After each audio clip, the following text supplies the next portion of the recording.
mbote na ba Congolais, mbote na diaspora mobimba na ba oyo bazana kolanda biso. Ezali oyo ya bino général de Filinga, communicateur ya chef de l'État. Na ye na lombango na tonga ya lelo mpona koleka mpe expliquer actualité ndenge ezali koleka na mboka na biso. Eloko ya liboso, nous félicitons d'abord l'Assemblée nationale. Nous félicitons le président Mbosso na Moussala parce qu'il n'a pas une langue liée à la poche. Pour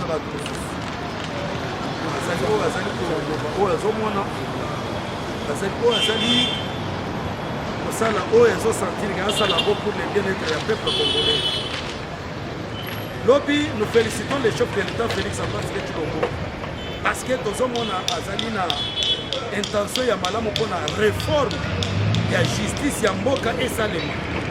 Justice ya mboka na biso sengeli ezala vraiment stable, durable et indépendante. Ezala pe à la portée ya chaque Congolais soka za na likambo sentir que non lokola tozali na état de droit akei na justice. Justice est plaidé pour na likambo na ye soka zali na raison apesi raison na ye soka zali na tort condamné ye na ndenge longobani. Mais nyonso wana esengeli badirigeant ya malamu na kati ya justice ya mboka, badirigeant oyo bazali déterminé mpona koandekudre na impunité na mboka na biso. Yango wana nde bomonaki mikolo elobi ezalaki investiture ya bajuge misato oyo esengeli bazala na kati ya masolo ya Cour constitutionnelle. Nous avons été très contents parce que Masolo est dans le cadre, dans le respect mutuel, en présence, il y a garant, il y a bon fonctionnement, il y a Masolo, il y a Mboka Nimobimba, Félix Antoine Tshisekedi Tshilombo, Fachi Beton, des pères et des mères. Avant de continuer, na sepeli, na moninga nangai mwanangani, ami intime, autaki kokufela mwana na ye mais atakaki ye lisusu abelaki makasi na moni ye apesi omotoye azoki lisusu na makasi asepeli makasi nasala esengo kambi meme nayaki kotala yo te. Alors chers combattants, peuple congolais tozali koyebisa bino mpona kozonga na oyo na banda koloba justice ya mboka toza nango posa toza nango bosenga. ezala te yake moto asali likambo ke na justice balobi na ke biso toza incapable ya kosala toza incompétent ya kotranche likambo ndenge touta komona yango mikolo euti koleka affaire Matata Mponi.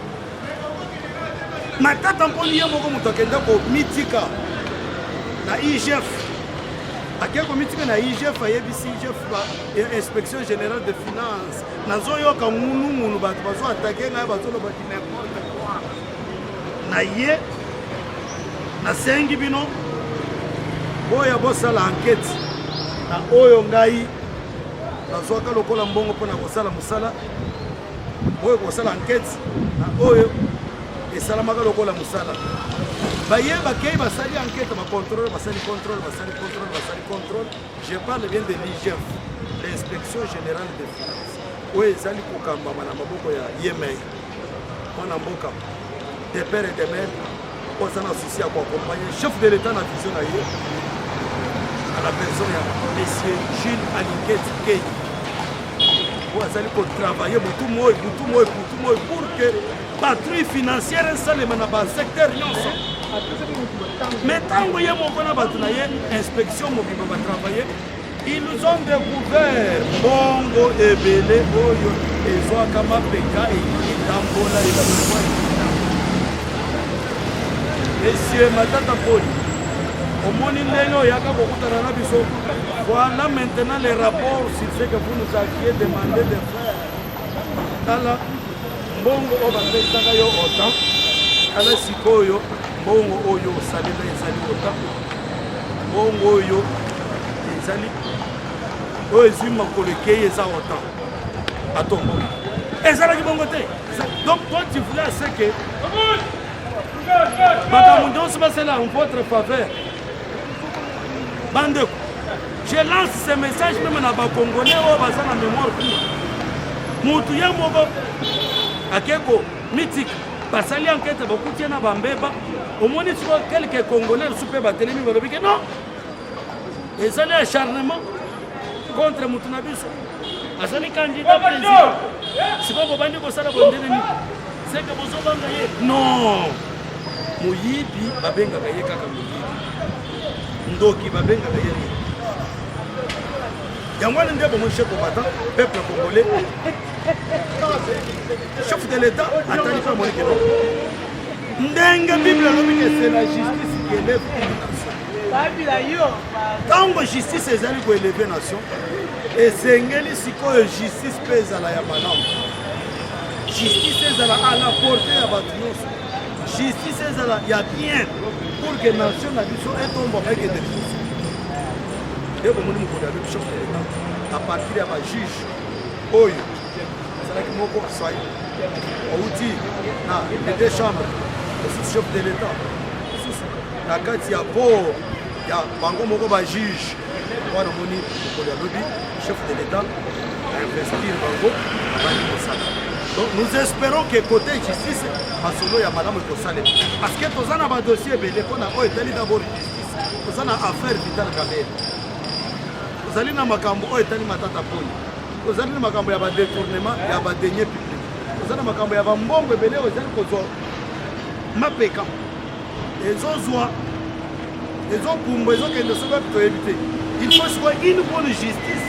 Elles ont vraiment mise en place pour que tout se paie. Il y a un des beaux hommes. Vous allez pour ça partout les moyens pour que justice à madame défendre. Il y a un peuple congolais. Côté justice, soyez-en rassurés qu'il y aura des bonnes choses au Nanine parce que le chef de l'État a mis Pessikoro et Am. Il va passer à Lobakaye Moko. Il faut tout ça les réformes, surtout Koto. Les réformes, nous espérons aussi que Bawa peut travailler selon la vision du chef de l'État. On continue la deuxième étape, mes très chers collègues, peuple congolais. Et ça, les Kambo Oyo,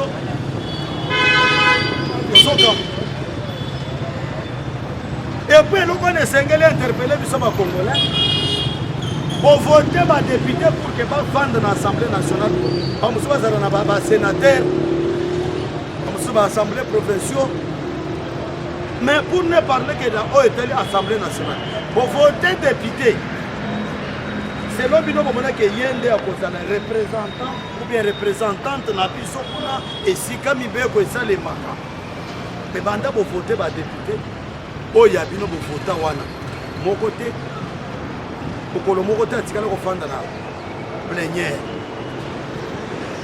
3 ans, 2 ans. Mais dans l'entretemps, bon, et puis ma salaire n'a pas avantage à Zouaka. Ma frais d'émission à Kendaka. Ce médico à Zouaka. Mais aucune fois, le monsieur n'a eu le courage à pouvoir d'entendre la plénière, pour voter pour la loi, pour élaborer la loi, pour proposer Mibeko. Mais pour n'ailler, Kaka. Chaque fin du mois, bon le militaire. On a pas le mini. L'isolo na monogone saka ya lar, on a pas le mini. Ndebo moni dans l'entretemps ba député musubazo kende chaque fois dans l'Assemblée nationale on a élaborer loi, on a kolobela mboka, on a koyeba lolenge kani mboka ko tambola ba pesa ka ba makanisi na bango. Takwana ndebo moni nous félicitons ba député oyo bazala ki na bwanya. O bazaki na souci ya mboka kende boso na oyo basala ki mboka. Parce que les députés ont été kate. On va faire des bango musala ko zombongo. Aye validé ba. Adolphe Moussite Banda. Basolo et Banda. Banda législature et Banda. Il n'a jamais été à l'Assemblée nationale. Merci à Kabongo. Il faut passer tant que tu n'as pas dit. Moi les zambongo ya mboka. Donc les zambongo ya mboka il faut se coller des molingi. Ça dit n'importe quoi. Maman, Ange Mouchoubeko, Ndengemo, Abignan, Ndengemo, Henri Mouf, n'en parlons pas. na mosusu oyo kombo na ye Kimigai nde bomoni babibi ke non papa nous voulons quand même faire des choses mbongo kutu bino bozwaka wana soki basangisi bakoki koajouter na enveloppe batindeli bamilitaire oyo baza kobunda bino kozwaka mbongo wana botie na mabomo na bino et on a mis fin à cette pratique. Nous félicitons oyo bapesa idée wana esuka mpe wana te il faut tofouine ndenge bino moko bolobi ke na assemblée nationale anglais eza na batraître ebele barwandais mpe bafandaka na kati wana en forme ya bakima. Nous sommes infiltrés jusqu'à la moelle lumière. Il faut infiltration wana to mettre fin na infiltration wana régime oyo précédent biso banoma barwandais na baservice service ya mboka oyo ezalaka secret ya mboka barwandais nde babanda kochambonya ezala na la police ezala na armée ezala na service de renseignement ezala baservice nyonso wana ce sont les rwandais qui étaient au sommet pour nous diriger. Quand ils ont vu que oui, Ngongebelemi pour que les Congolais retrouver dignité na bango, les Congolais retrouver siko place na bango na concert des nations. Bango. Nous avons mis fin na pratique au côté obimi oyo babanda kosala kote kuna na ba frontière na Goma toyaki koinstaurer système ya oyo tobengi état de siège mpona koyeba nani azokota nani ozo ayaki kosala nini mais likambo ya kokamba ntango to créer eloko wana eza na bato oyo même badéputé national même basénateur batelemele likambo wana ke non état de siège mpona nini état de siège il faut eloko wana eloko koyebaka bien que vos frères rwandais vont être frustrés pour bloquer bango. Si vous avez bloqué, au moins même l'économie rwandaise est en baisse. Donc on peut insister dans l'économie rwandaise est en baisse. Maintenant, il y a vu ces awards. L'économie n'a pas en baisse. Communauté internationale Rwanda azali koagrese biso na misu na bino bozotana me bobosani ke babiju oboche na kingo wana matière wana eutaka na smartphone osimbi ozocha misato wana matière ezouta na ntango okotaka na voiture na yo électrique matière wana ezouta na ordinateur.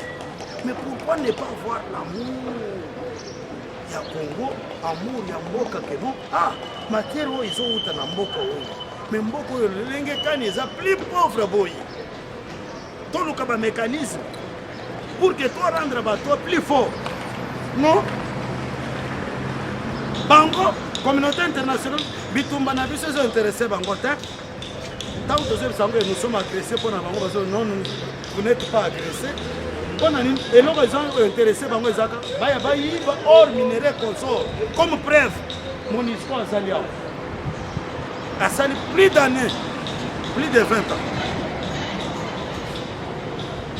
Mon histoire zawana, tant que vous avez un observateur. Naza observateur. A combattre ça va. Avion na ye, drone na ye yo kanisika ke pour gabo non. Ça ni kolona zotala kaka après ye bisibino ke tala basawana. Tala ba ennemi bazawana kokende kobunda nde musala ya monisika mais dans l'entretemps komona bango butu bazana bazwana bazolia na bango bazosona bango yango tolobi ke non cette fois-ci nous voulons mettre fin à cette pratique là. Nous félicitons le gouvernement congolais parce que mokoli ya lobi lokola je suis face à la caméra.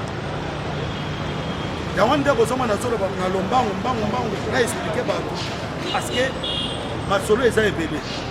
Nous félicitons le gouvernement congolais dans la décision au Bango Bazouaki. Décision. il faut rompre les relations nyonso oyo tokuta na oyo biso tosala ya bon voisinage avec le Rwanda au kati ya accord. Mais ne pensez pas que nous, depuis que nous sommes venus, depuis que les chefs d'État étaient dans le monde, donc tout ça là accord na ba Rwandais accord accord et ça li commande nini tokoki kofanda en tant que ba voisin tolengi kani tokoki ko se respecter respect mutuel eza accord te ya keno ya kakasi obanda kobomela ngai bande ya kobanda kobomela ngai bana non accord wana ezalaka nango pete. Mais n'oubliez pas que quand vous prenez l'exemple barrage oyo ezopesa bango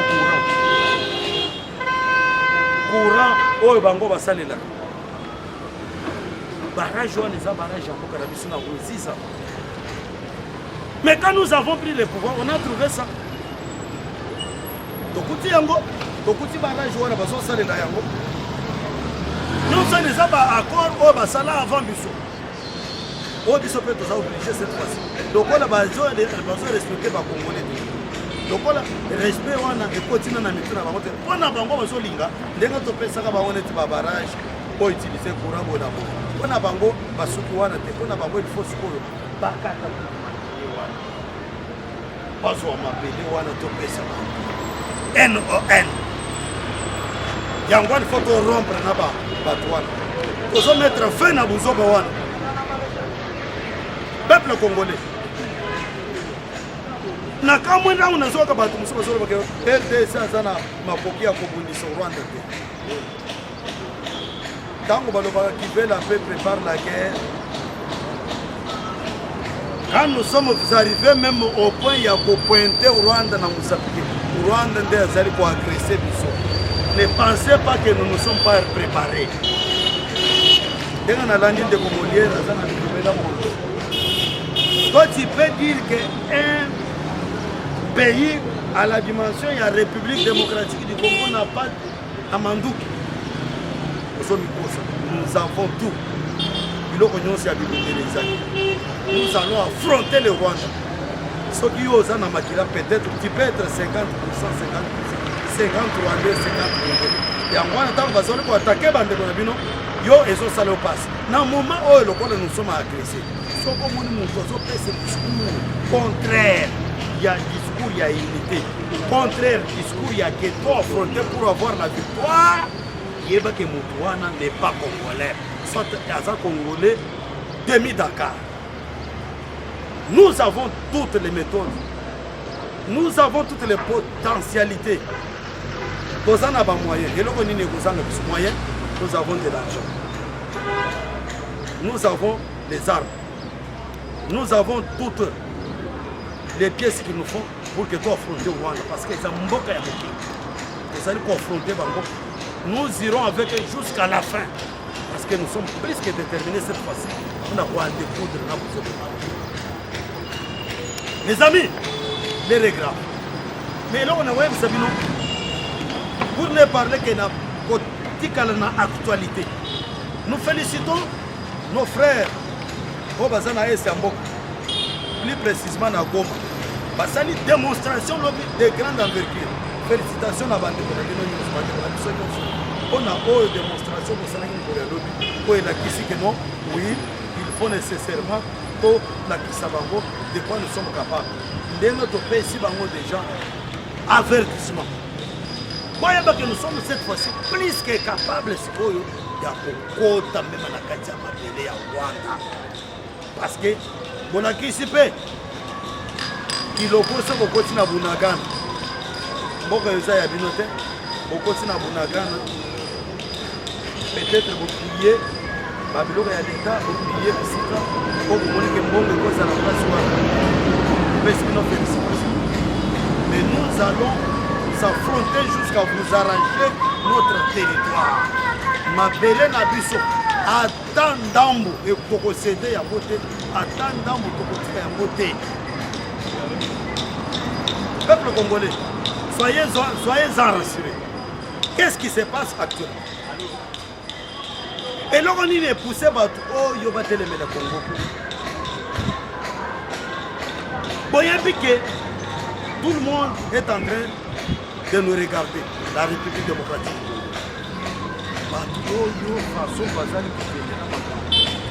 Bazali capable cette fois-ci de maintenir la paix sur toute l'étendue de l'Afrique, y compris même quelques mafieux de la communauté internationale. Les Congolais, ceux qui basilisi bitumba,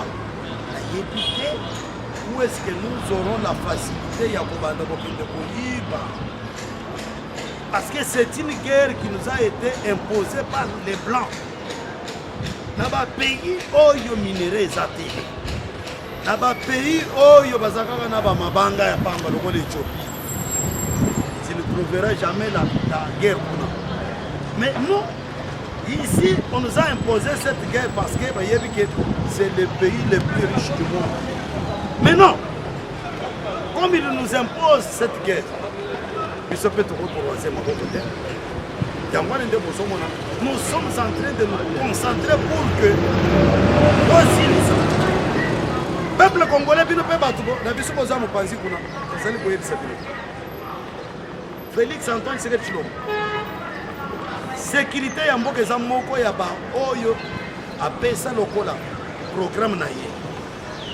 Mais tant que nous to silisi guerre te, tant que nous to imposer sécurité te, tokoki kokende mbangu na élection te. Ndenga na monaka ndeko na biso Martin Fayulu on a hier zolo ba élection il faut que l'élection tant que la paix n'a pas encore eu sa place à l'est de la République démocratique du Congo, n'espérons jamais à aller aux élections. Bitumba tozo bunda oy concentration to mipesio eza pour que to revenir kineko yo fandi na coin on est au bakisi au lieu au PCP point de vue na yo. Et puis nous avons comme temps nous avons battu nous avons battu les musiciens vont péter et bon aboy otika peki bomo musiciens azali ko appuyer armée na biso la forme oya yi ba pasteur ba pasteur ba ko tsa église parce que même na église na ko kuta te journée mobima bazote ya kaka la guerre bazo ko tsa pena masolo ya bango. Mais pour nous, nous avons dit que les pasteurs vont être l'église. Pour réfléchir à ce qu'on a les musiciens, dans la Ukraine, les théâtres, les musiciens, mais toi, au fond de l'eau, les musiciens, il faut que tu parce que tous ceux qui peuvent autant au monde au côté de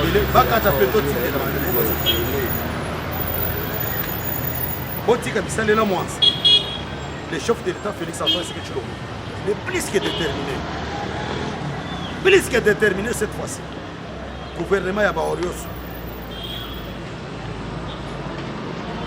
Nakamwe tangu na moneki biloko masango iso bebeti lelo na bukanga. Vous savez, la vie, c'est ça vous dénoncez. Si les gens n'ont pas de l'eau,